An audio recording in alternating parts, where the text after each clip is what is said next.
Hello guys, good morning. Welcome to my YouTube channel. This is Pradeep Dhyani. Guys, आज हम start करने जा रहे हैं 12th की economics.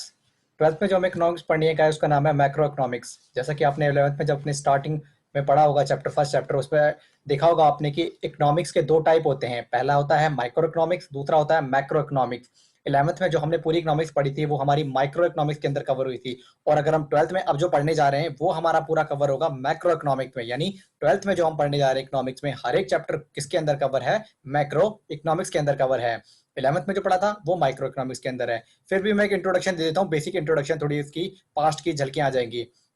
There are two types of economics, guys. There are two types of economics. First one is microeconomics and second one is macroeconomics. Microeconomics जब हम किसी इंडिविजुअल कंपनी के बारे में बात करते हैं, जब किसी इंडिविजुअल व्यक्ति के बारे में बात करते हैं, जब किसी इंडिविजुअल फर्म के बारे में बात करते हैं, तो उस कंडीशन में उस केस को हम माइक्रो इकोनॉमिक्स कहते हैं। और यदि हम कंपनियों के समूह के बारे में बात करना चाहते हैं, व्यक्तियों के समूह के बारे में बात करना चाहते हैं, फर्मों के समूह के बारे में बात करना चाहते हैं, उनकी जो डिटेल चाहते हैं, हम वो कलेक्शनली चाहते हैं, तो इसको हम मैक्रो इकोनॉमिक्स कहते हैं। आप जैसा कि अगर आप देखेंगे कि इकोनॉमिक्स के कितने टाइप हैं, पहला है हमारा माइक्रो इकोनॉमिक्स, दूसरा है हमारा macro economics. Okay guys, micro economics क्या है ये देख लीजिए। अगर हमारा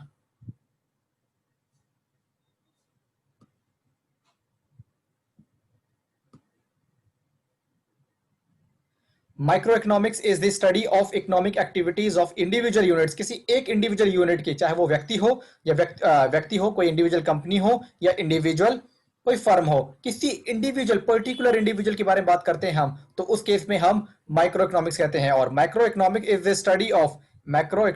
study of economic activities aggregate. जब हम एग्रीगेट बात करते हैं, एग्रीगेट के अंदर टोटलिटी में बात करते हैं, तो मेरा मैक्रो के अंदर कवर होगा। एक एग्जांपल से इस चीज को अंडरस्टैंड करते हैं।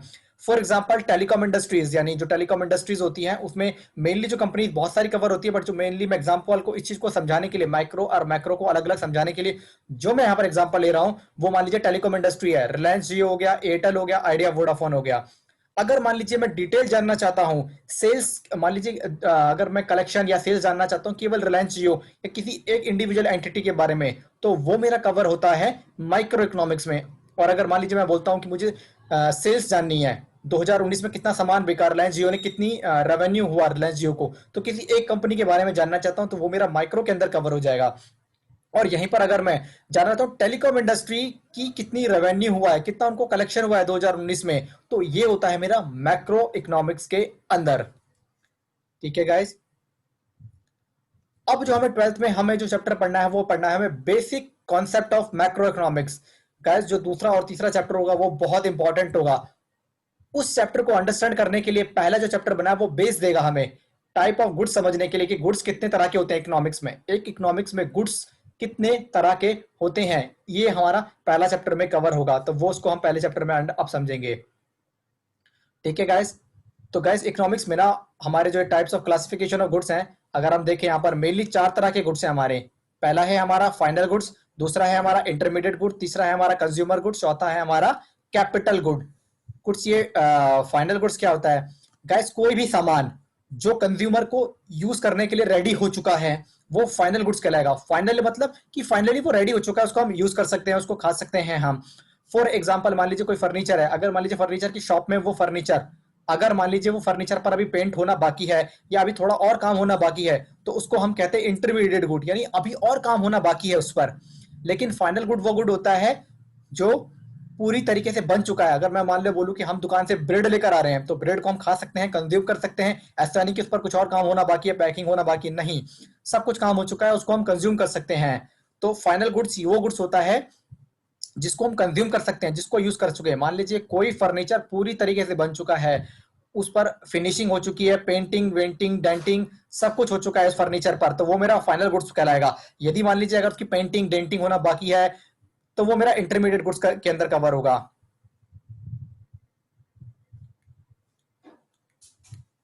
जिसको हम कंज्यूम कर सकते हैं। मान लीजिए अगर हम किसी हलवाई की दुकान पे जाते हैं, अगर मान लीजिए समोसे अगर हम कंज्यूम कर सकते हैं उसको, यानी अगर वो बन चुके हैं, रेडी हो चुके हैं, उसको हम यूज कर सकते हैं, उसको खा सकते हैं, तो वो मेरा कवर होगा फाइनल गुड्स के अंदर। अगर मान लीजिए वो किसी कढ़ाई में है, जो कढ़ाई में अगर समोसा अगर वो बन रहा है अभी अभी मान लीजिए पूरी तरीके से बना नहीं है, अभी वो बन रहा है, तो वो मेरा इंटरमीडिएट गुड्स के अंदर कवर होगा। और वो बन चुका है तो वो मेरा कवर होगा फाइनल गुड्स के अंदर कवर होगा। तो ये तो गैस क्लियर हो गया। फाइनल गुड यानी जो फाइनली रेडी हो चुका है, हम उसको कंज्यूम, उसको यूज कर चुके हैं, कर सकते हैं, ठीक है। और इंटरमीडिएट जो अभी बीच की कंडीशन में है, जिसको अभी यूज करना बाकी है, अभी फिनिशिंग यानी इसको और अच्छा फिनिश करना बाकी है। और कंज्यूमर गुड का मतलब होता है गाइस, तीसरा हमारा गुड्स होता है कंज्यूमर गुड का मतलब वो गुड जिसको कंज्यूमर अपने यूज के लिए कर सकता है, अपनी सेटिस्फेक्शन, अपनी इच्छाओं को पूरा करने के लिए कर सकता है। और कैपिटल गुड्स मतलब गाइस, जैसे कि कोई बड़ी कंपनी है, तो कंपनी में काम करने के लिए, मान लिया कोई गारमेंट कंपनी, तो बड़ी बड़ी जो मशीनें लाते हैं, यानी अपने इस काम को पूरा करने के लिए जो मशीनें लाते हैं, मशीन्स हो गई, यानी जिससे जिससे काम करवाया जाएगा, बड़ी बड़ी कंपनी में जिससे काम करवाया जाएगा, वो मेरा कैपिटल गुड्स के अंदर कवर होता है। गाइस पहला था मेरा फाइनल गुड्स, वो गुड्स जो पूरी तरीके से रेडी हो चुका है, सारे काम उस पर कंप्लीट हो चुके हैं, उसकी फिनिशिंग हो चुकी है, कंज्यूमर उसको कंज्यूम कर सकता है, उसको अपने प्रयोग के लिए यूज कर सकता है, वो गाइस मेरा कवर होगा फाइनल गुड्स के अंदर। और इंटरमीडिएट गुड्स मतलब गाइस वो गुड्स जिस पर अभी काम होना बाकी है, चाहे वो फिनिशिंग का हो या कुछ भी हो।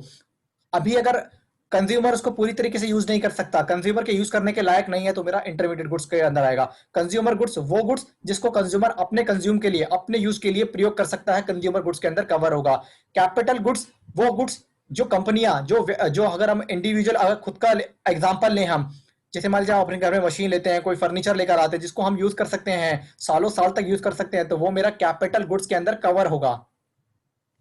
आइए इनके हम डेफिनेशन देख लेते हैं इनका, ये मेरे अपने नोट्स हैं। Final goods, these goods which are made for final consumption, यानी हम उनको फाइनली कंज्यूम कर सकते हैं, कुछ और काम, ऐसा नहीं कि अभी और कुछ काम बाकी है, नहीं, सारे काम इस पे कंप्लीट हो चुके हैं। कंजम्पशन बाय कंज्यूमर और by investment by firm, for example bread butter और मशीन, यानी उस पर सारे काम जो जो काम करने थे एक दुकानदार को, वो सारे काम हो चुके हैं। एक प्रोड्यूसर को जो सामान बनाता है, उसने सारे काम कंप्लीट कर चुके हैं, फाइनली हम इनको यूज कर सकते हैं। और इंटरमीडिएट गुड्स का मतलब है अभी इन पर काम होने बाकी है। These goods are use for raw material, as a raw material इसको हम यूज करते हैं, फॉर प्रोडक्शन यानी सामान को बनाने के लिए, for resale in the same year, यानी कोई भी सामान अगर हम खरीदें और उसको दोबारा बेच दें, मान लीजिए कि कोई दुकानदार, आपकी छोटी मोटी जो दुकानदार है, वो हमारा सामान खरीदता है और वो दोबारा से किसी और को बेचता है, यानी हम कंज्यूमर को बेचता है, तो ये उसका इंटरमीडिएट गुड कहलाया जाएगा।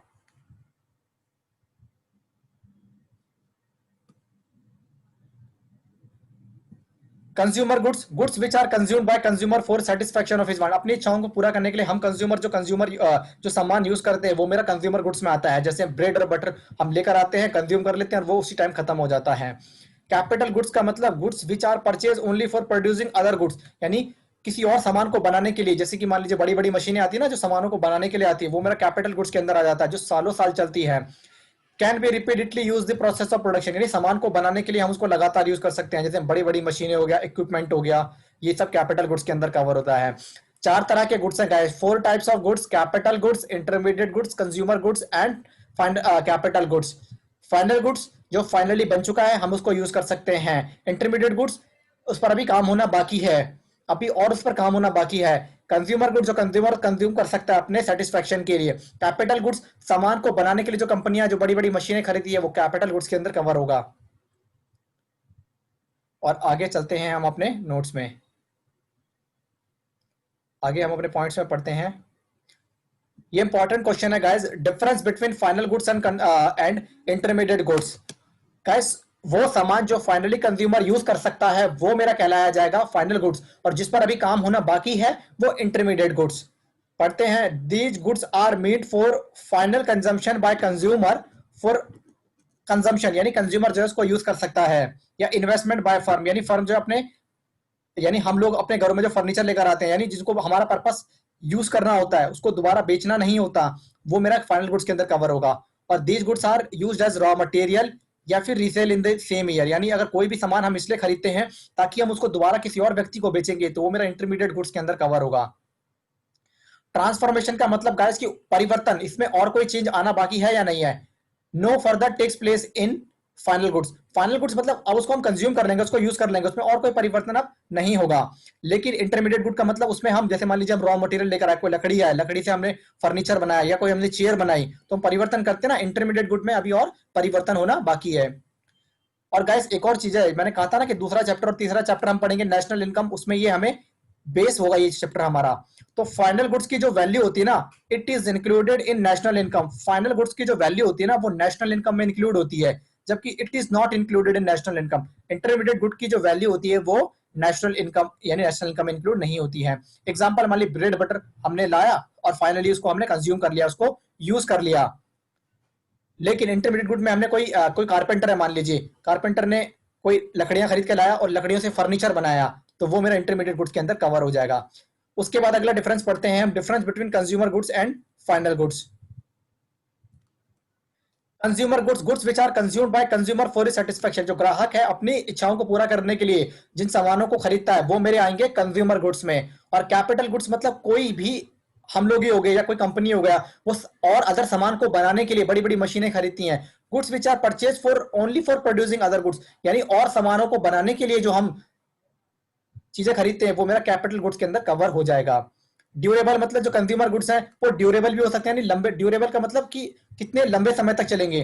तो कंज्यूमर गुड जो होता है वो लंबे समय चलने वाले भी हो सकते हैं और नहीं भी हो सकते। जैसे मान लीजिए ब्रेड और बटर एग्जांपल है, उसको हम लेकर आए और कंज्यूम कर लिया, पिज्जा हो गया, वो हम लेकर आए और उसको हमने उसी टाइम खा लिया, तो कोई इसका ड्यूरेशन है कि ज्यादा चलेगा, उसको हमें उसी टाइम कंज्यूम करना पड़ेगा। लेकिन मान लीजिए कोई कंज्यूमर अपनी सेटिस्फेक्शन के लिए कोई मान लीजिए अलमीरा लेकर आया, अलमारी लेकर आया, तो वो अलमारियां 3 4 5 मोर देन काफी सालों तक चलेगी, तो वो मेरा कंज्यूमर गुड। यानी कंज्यूमर गुड ड्यूरेबल भी हो सकता है और नॉन ड्यूरेबल भी। और capital good this can only be durable, यानी ये केवल लंबे समय तक चलने वाले हो सकते हैं। बड़ी बड़ी मशीनें जो कंपनी अपनी कंपनी फैक्ट्रियों में लगवाती हैं ताकि और छोटे छोटे सामान बनाया जाए, तो वो लंबे अवधि के होते हैं, लंबे पीरियड के होते हैं। एग्जाम्पल कंज्यूमर गुड में हम ब्रेड बटर लेकर आए, पिज्जा लेकर आए, और कैपिटल गुड्स में मशीन हो गया, बड़ी बड़ी मशीन से हो गए, इक्विपमेंट हो गया, ये हो गया। उसके बाद है जैसा कि हमने पढ़ा था consumer goods, type of consumer good. Consumer good के भी प्रकार होते हैं। पहला होता है ड्यूरेबल गुड्स, वो गुड्स जो लंबे समय तक चलेंगे, ड्यूरेबल गुड्स। सेमी ड्यूरेबल मतलब जो 1 साल से ज्यादा चलेंगे, 2 3 साल तक, मान लीजिए हमने कोई कपड़े खरीद लिए, 2 3 साल ही ज्यादा इनकी लाइफ होती है। नॉन ड्यूरेबल, जो नॉन बिल्कुल उसी टाइम कंज्यूम करना पड़ेगा हमें, जैसे पिज्जा हो गया, ब्रेड हो गया, बटर हो गया खाने पीने की। और सर्विसेज मतलब जो सर्विसेज है, मान लीजिए कोई लॉयर ने सर्विसेज दी है, किसी चार्टर्ड अकाउंटेंट ने दी है, या किसी सर्वेंट ने अपने मालिक को सर्विसेज दी है, तो ये होता है। कंज्यूमर गुड्स 4 तरह के होते हैं। ड्यूरेबल गुड्स मतलब वो गुड्स जो लंबे समय तक चलेंगे। सेमी ड्यूरेबल 1 साल से ज्यादा, 2 भी 3 भी। नॉन ड्यूरेबल जो ज्यादा नहीं चलेंगे, कुछ ही टाइम के लिए चलेंगे। सर्विसेज मतलब जो हम लोग सर्विसेज देते हैं, एक लॉयर देता है, एक चार्टर्ड अकाउंटेंट देता है, और एक सर्वेंट अपने मालिक को देता है। Durable goods, goods which are these which can be use for several years, मतलब बहुत सालों तक हम यूज कर सकते हैं। मान लीजिए टीवी लेते हैं, देखते हैं हम टीवी काफी सालों चल जाता है, कार लेते हैं सालों साल चलती है, फ्रिज लेते हैं सालों साल चलता है। Semi durable, semi durable goods are those goods which can be use for a period of 1 year और मोर देन, मतलब या तो हम 1 साल या 1 से 2 3 साल और ज्यादा। जैसे कि मान लीजिए हम इलेक्ट्रिक गुड्स हो गए, बिजली के सामान, आप देखते हैं 1 2 साल जो बिजली की तार वार लेकर आती हैं। और अगर मैं लूं एग्जांपल आपका, सेमी ड्यूरेबल है हमारे क्लॉथेस हो गए, कपड़े हो गए, ये सब भी 1 से 2 साल चलते हैं। आप देखते हैं 1 2 साल पहनते हैं, आप उसके बाद नए कपड़े यूज करना स्टार्ट कर देते हो। नॉन ड्यूरेबल का बता दिया, जो चलेगा नहीं, आपको उसी टाइम कंज्यूम करना पड़ेगा, थोड़े टाइम तक ही चलेंगे, ज्यादा टाइम तक नहीं चलेंगे आपके। लेस देन 1 ईयर, पिज्जा आपको एक दो घंटे के अंदर ही खाना पड़ेगा, ये ज्यादा से ज्यादा 4 5 घंटे। आगे हम गाइस अब हम स्टार्ट करते हैं अपना नेक्स्ट टॉपिक के। हमारा नेक्स्ट टॉपिक है guys fourth sector of economy. Guys ये सेक्टर होते हैं कि मतलब हमारी इकोनॉमी में कौन कौन से लोगों का इन्वॉल्वमेंट होती है। तो गाइस मान लीजिए फोर्थ सेक्टर ऑफ इकोनॉमी में हाउस होल्ड यानी हम लोग हो गए, ग्राहक लोग हो गए। फर्म मतलब जो जो कंपनियां हमारे लिए सामान बना रही हैं, जैसे कि मान लीजिए फ्रिज हो गया, इलेक्ट्रिसिटी के सामान हो गया, एलजी हो गया, ये लोग हो गए, गोदरेज हो गया, वर्लपूल हो गया। गवर्नमेंट मतलब हमारी सरकार। Rest of the world, house hold के अलावा, फर्म के अलावा, गवर्नमेंट के अलावा जो जितने भी बाकी जो लिविंग थिंग्स होंगी वो हमारा रेस्ट ऑफ द वर्ल्ड के अंदर कवर हो जाता है, यानी एक्सटर्नल सेक्शन। कैद अपना फैक्टर ऑफ प्रोडक्शन, किसी भी सामान को बनाने के लिए हमें क्या चीजों की जरूरत होती है। अगर देखेंगे आप फैक्ट्री में सामान बनाते हैं तो फैक्ट्री को कहां पर फैक्ट्री काम करेगी, जमीन चाहिए होती है, लैंड हो गया, काम करने वाले कारीगर चाहिए होते हैं, लेबर हो गया, कैपिटल सामान काम करने के लिए पैसा चाहिए, पूंजी जो लगाते हैं बिजनेस को स्टार्ट करने के लिए पैसा चाहिए, मशीनें खरीदने के लिए, एम्प्लॉयज को, लेबर को सैलरी देने के लिए कैपिटल यानी पैसा चाहिए। इंटरप्रेन्योर मतलब इन सब को मैनेज करने के लिए जो ऑनर होता है, मालिक होता है, वो भी होना चाहिए। फैक्टर ऑफ प्रोडक्शन, यानी प्रोडक्शन करने के लिए, सामान को बनाने के लिए किन किन चीजों की जरूरत होती है। तो पहला चीज चाहिए होता है लैंड, यानी जो काम करेंगे जमीन, किस जमीन पर कहाँ काम करेंगे वो होनी चाहिए। लेबर, लोगों से काम भी तो करवाना है, सामान बनवाना है आपको, तो लेबर चाहिए आपको। कैपिटल, सामान को बनाने के लिए, मजदूरों को सैलरी देने के लिए, जो आपने लैंड ली है उसको आपको रेंट देना पड़ेगा, जो आपने पैसा लोगों से उधार लिया उस पर आपको इंटरेस्ट देना पड़ेगा। तो कैपिटल की भी जरूरत होती है। और एंटरप्रेन्योर का मतलब कि उस काम को चलाने के लिए बिजनेसमैन, मालिक की जरूरत भी होगी आपको।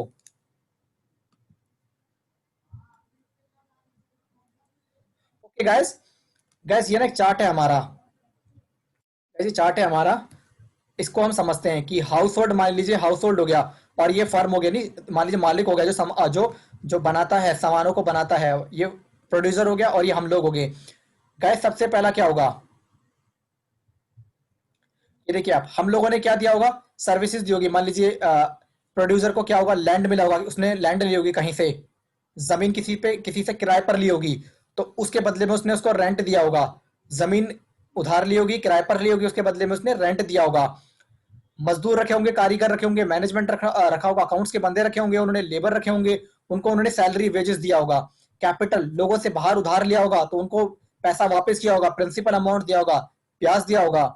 एंटरप्रेन्योर मतलब जो बिजनेस करने वाला व्यक्ति होता है उसको क्या चाहिए, प्रॉफिट चाहिए, मुनाफा चाहिए। यानी वो जो जमीन किराए पर लिए, किराए पर उसका किराया देने के बाद, मजदूरों को, अकाउंटेंट को, जो लोग उसने काम करने के लिए रखे हुए उनको सैलरी देने के बाद, जो पैसा उसने उधार पर लिया है उसको ब्याज देने के बाद, उनका प्रिंसिपल अमाउंट पे करने के बाद जो पैसा सारा बचेगा वो उसका प्रॉफिट होगा।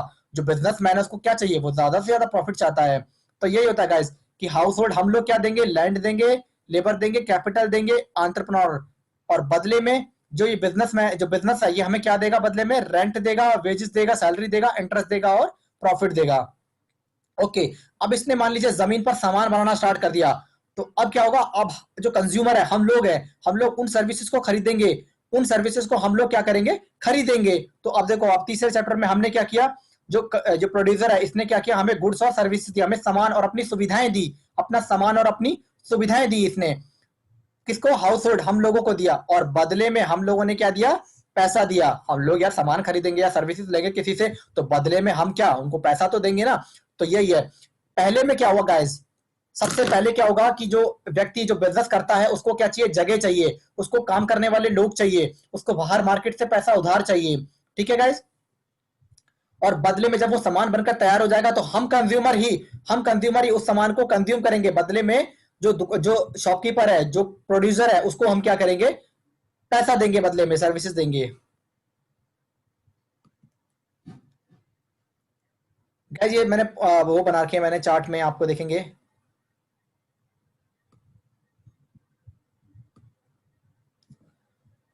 ये जो मैंने चार्ट में रखे ना, ये थर्ड और फोर्थ, और ये फर्स्ट एंड सेकंड।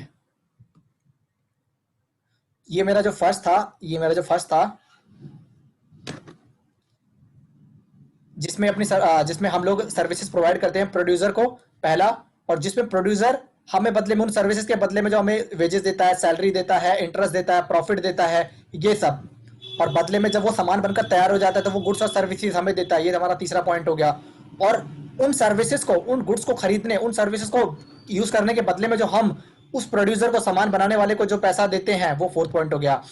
तो गाइस हमारा सेकंड और फोर्थ होता है मनी फ्लो, यानी एक्चुअल में मनी का फ्लो हो रहा है। और फर्स्ट और थर्ड में क्या होता है, रियल फ्लो, मतलब मनी में कोई फ्लो नहीं होता, रियली में फ्लो होता है काम का। अब हम आगे चल रहे हैं, अपना चैप्टर को आगे कैरी करते हैं। Guys, एक और पॉइंट आता है, बहुत ही इंपॉर्टेंट पॉइंट है ये, कि फ्लो और स्टॉक में क्या डिफरेंस होता है। क्वेश्चन आ सकता है हमारा कि फ्लो और स्टॉक में क्या डिफरेंस होता है। तो हम समझते हैं कि फ्लो और उसमें क्या डिफरेंस है। मान लीजिए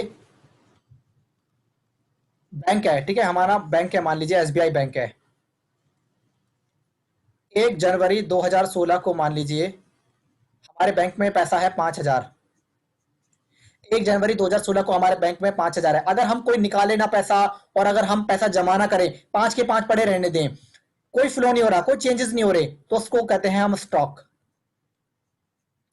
जब मेरे मेरी प्रोडक्शन में, मेरी चीजों में जब चेंजेस नहीं होते, यानी जैसा था वैसा का वैसा ही है, तो वो मेरा स्टॉक होता है। लेकिन मान लीजिए अगर मैं यहीं पर हर महीने 500 रुपए 1000 रुपए जमा कराता रहूं, चेंजेस करता रहूं, मेरा बैंक बैलेंस चेंजेस होगा, कभी मैं जमा कराऊं कभी मैं निकालूं, तो उसको मैं कहता हूं फ्लो।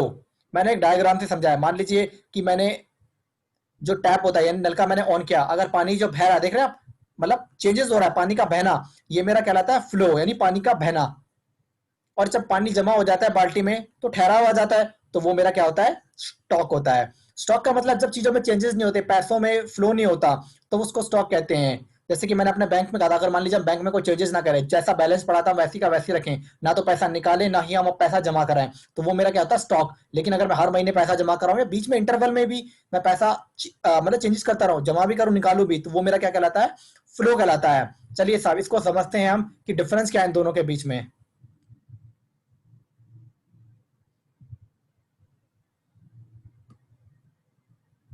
फ्लो मीनिंग क्या है फ्लो की, it is the quantity which is measured by over a period of time, मतलब over a period of time क्या क्या चेंजेस हो रहे हैं। और it is a quantity which is measure particular point of time, मतलब यही पर्टिकुलर पॉइंट ऑफ टाइम, इसमें कोई चेंज नहीं हो रहा। Dimension, it has no time dimension, मतलब फ्लो में आप देख रहे हैं कोई परिवर्तन, फ्लो में क्या है कि टाइम डायमेंशन नहीं है लेकिन चेंजेस होते हैं। और यहाँ पर गाइज आपको करना पड़ेगा, इट हैज टाइम डायमेंशन, मतलब टाइम टू टाइम चेंज होता है। और it has no time dimension यानी इसमें कोई चेंजेस नहीं होते हैं। और नेशनल इनकम में, national income is a flow concept, national income एक फ्लो कॉन्सेप्ट है, जबकि national income is not a stock concept, national income एक फ्लो कॉन्सेप्ट है। एग्जाम्पल मान लीजिए मैंने बच्चे से बताया कि आप अपने बैंक में पैसा जमा करते हैं या बैंक से पैसा निकालते हैं, विड्रॉ करते हैं या डिपॉजिट करते हैं, यानी चेंजेस हो रहा है आपके ना बैंक अकाउंट में, चेंजेस हो रहा है, परिवर्तन हो रहा है, तो वो फ्लो है। फ्लो मतलब परिवर्तन होना, बहाव। लेकिन अगर आपका फिक्स अमाउंट रहे बैंक में, रिमेन कॉन्स्टेंट, कोई चेंजेस ना हो उसमें, तो वो मेरा क्या कहलाता है, स्टॉक कहलाता है। चलिए सर अगर हम चले अब आगे, थोड़ा सा आगे चलते हैं, हम चीजों को आगे बढ़ाते हुए चलते हैं हम।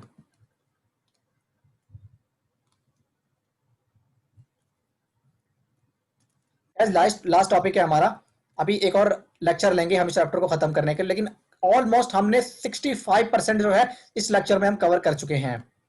गाइस एक होता है फैक्टर इनकम, फैक्टर पेमेंट और ट्रांसफर पेमेंट में क्या डिफरेंस होता है। गाइस जब हम कोई मेहनत करते हैं, हम कोई सर्विसेज देते हैं, उसके बदले में जब हमें पैसा मिलता है, जब हम कोई सर्विसेज देते हैं उसके बदले में, मान लीजिए मैंने किसी के लिए काम किया, मान लीजिए मैं कहीं नौकरी करता हूं तो मैं उनको सर्विसेज देता हूं ना, उसके बदले में मुझे जो सैलरी मिलती है तो वो मेरा होता है ट्रांसफर पेमेंट, यानी मेहनत के बदले में जो मुझे पैसा मिलता है वो मेरी कहलाती है फैक्टर पेमेंट। और जो बिना मेहनत के मिल जाती है, मुझे कहीं से डोनेशन मिल गया, डोनेशन मिल गया, मान लीजिए कोई किसी ने मुझे सब्सक्रिप्शन दे दिया, क्या किसी ने मुझे चंदा दे दिया, तो ये ट्रांसफर पेमेंट यानी फ्री वाली जो इनकम होती है, मैंने बैंक में पैसा रखा उससे जो मुझे इंटरेस्ट मिला वो मेरी फ्री वाली इनकम है। मेहनत वाली इनकम मेरी ट्रांसफर पेमेंट होती है, और फ्री वाली इनकम मेरी क्या होती है गाइस, ट्रांसफर पेमेंट होती है। अब हम इनका डिफरेंस पढ़ते हैं, मीनिंग क्या है। These are received against factor services, मान लीजिए एक मजदूर ने काम किया, उसको क्या मिला, बताइए, उसको क्या मिला, सैलरी मिली। एक व्यक्ति ने लैंड अपनी किराए पर दी, उसको क्या मिला, रेंट मिला। और मान लीजिए बिजनेसमैन को क्या मिलता है, प्रॉफिट मिलता है। तो ये सब क्या होता है, जो पैसा उधार देता है ब्याज पर देता है उसको इंटरेस्ट मिलता है।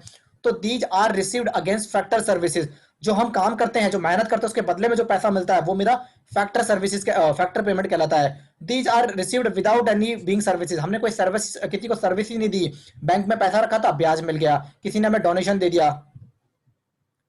It is a bilateral transaction. Guys bilateral transaction का मतलब होता है कि दो तरीके से ट्रांजेक्शन हुई है, हमने किसी को काम हमने किसी के लिए काम किया, उसने बदले में उस काम के बदले में हमें पैसा दिया। बायलेटरल मतलब दोनों तरीके से काम हुआ, हमने किसी के लिए काम किया और उसके बदले में किसी ने हमें पेमेंट दी, यानी मैंने मालिक के लिए काम किया, मालिक ने उसके बदले में मुझे सैलरी दी। और इट इज अ यूनिलेटरल, किसी ने मुझे डोनेशन दे दिया, मान लीजिए रिश्तेदार जाते समय किसी ने, रिश्तेदार ने मुझे 500 रुपए दे दी, तो मैंने उसके लिए कुछ काम किया नहीं, उसने खुशी से मुझे 500 रुपए दे दिए। यूनिलेटरल मतलब वन वे फ्लो, किसी ने मुझे डोनेशन दे दिया, उसके बदले में मैंने कोई काम नहीं किया, मुझे किसी ने चंदा दे दिया। नेशनल इनकम में ना गाइस जो फ्री की इनकम इंक्लूड होगी या मेहनत की इनकम इंक्लूड होगी, तो it is included in national income. Factor payment की जो इनकम होती है वो नेशनल इनकम इंक्लूड होती है, जबकि ट्रांसफर पेमेंट जो फ्री वाली इनकम होती है वो इंक्लूडेड नहीं होती गाइस। एग्जाम्पल, मान लीजिए हमने किसी को लैंड दिया, उसने बदले में हमें रेंट दिया। हमने किसी क्या नौकरी करी, किसी का काम दिया, किसी को अपनी सर्विसेज दी, तो उसने बदले में हमें वेजेस दिए। हमने किसी को पैसा उधार पर दिया, उसने हमें इंटरेस्ट दिया। जो बिजनेसमैन दिन रात मेहनत करता है उसको उसको प्रॉफिट मिला। और ये तो फ्री की इनकम है, किसी ने गिफ्ट दे दिया, डोनेशन दे दिया और ग्रांट दे दिया और स्कॉलरशिप दे दी। तो गाइस हम 65 अपने पहले चैप्टर का बेसिक कॉन्सेप्ट ऑफ इकोनॉमिक का हम खत्म कर चुके हैं। और गाइस ये चैप्टर बहुत इंपॉर्टेंट है, जब हम दूसरा और तीसरा चैप्टर पढ़ेंगे ना, दूसरा और तीसरा चैप्टर जो हमारा नेशनल इनकम है उसको समझने के लिए पहला चैप्टर समझना जरूरी है। तो गाइस सिंपल चैप्टर 65 हम कवर कर चुके हैं, बाकी का 35 हम नेक्स्ट हमारा लेक्चर आएगा उसमें हम कवर करेंगे। तो हम स्टार्ट करते हैं गाइस, स्टार्टिंग से क्या था हमारा। गाइस हमने पढ़ा था कि टाइप ऑफ गुड्स, पहला हमारा फाइनल गुड्स, दूसरा हमारा था इंटरमीडिएट गुड, तीसरा हमारा कैपिटल और चौथा कंज्यूमर गुड। फाइनल गुड मतलब वो गुड जो कंप्लीट हो चुका है, कंज्यूमर कंज्यूम कर सकता है, एक बिजनेस मैन अपने काम को कैरी करने के लिए उस असेट को यूज कर सकता है, उस मशीन को यूज कर सकता है, उस जिस संपत्ति को, जिस असेट को, जिस फर्नीचर को यूज कर सकता है, वो फाइनल गुड्स है। यानी फाइनली कंज्यूमर हो गया, सामान बनाने वाला प्रोड्यूसर उसको यूज कर सकता है, तो वो मेरा होगा फाइनल गुड्स। और वो गुड्स जिसको मैं इसलिए खरीद रहा हूं या जिसको मैं इसलिए बना रहा हूं ताकि मैं आगे किसी और को बेचूं, तो वो मेरा कवर हो जाएगा इंटरमीडिएट गुड्स में, जिसमें अभी और काम होना बाकी है। जैसे कि मैंने एग्जांपल लिया कि कारपेंटर लकड़ी खरीद कर लाया ताकि वो फर्नीचर बनाए, तो अभी काम बाकी है ना, फर्नीचर बनाने के लिए काम बाकी है ना, तो ये इंटरमीडिएट। कंज्यूमर गुड्स, कंज्यूमर अपने कंजम्पशन के लिए, अपने यूज करने के लिए जिस सामान को खरीदता है वो मेरा कंज्यूमर गुड्स कहलाता है। कैपिटल गुड्स, कोई कंज्यूमर मान लीजिए फर्नीचर खरीदता है अपने यूज करने के लिए, बेचने के लिए नहीं, खाने के लिए नहीं, बल्कि लंबे समय तक यूज करने के लिए, वो मेरा कैपिटल गुड्स होगा। मान लीजिए कोई फैक्ट्री में बड़ी मशीन आती है ताकि वो सामानों को बना सके, तो सालों साल तक उसको यूज करेंगे। हमने अपने घर में फर्नीचर लिया, फ्रिज लिया, टीवी ली, सालों साल तक यूज करेंगे, तो ये मेरा कवर हो जाएगा कैपिटल गुड्स। फाइनल गुड्स जो फाइनली बन चुका है। इंटरमीडिएट गुड्स जो अभी जिस पर काम होना बाकी है। क्या कंज्यूमर गुड्स, वो गुड्स जो कंज्यूमर जो अपने यूज के लिए करता है। और कैपिटल गुड्स जो बिजनेसमैन होते हैं अपने काम को चलाने के लिए जिन मशीनों का यूज करते हैं। कंज्यूमर जो है अपने घरों में जिन सामानों को यूज करते हैं, मशीन, फर्नीचर, ये सब कैपिटल गुड्स के अंदर कवर हो जाएगा। उसके बाद हमने डिफरेंस पढ़ा था कैपिटल गुड्स और कंज्यूमर गुड्स के बीच, फाइनल गुड्स और इंटरमीडिएट गुड्स के बीच।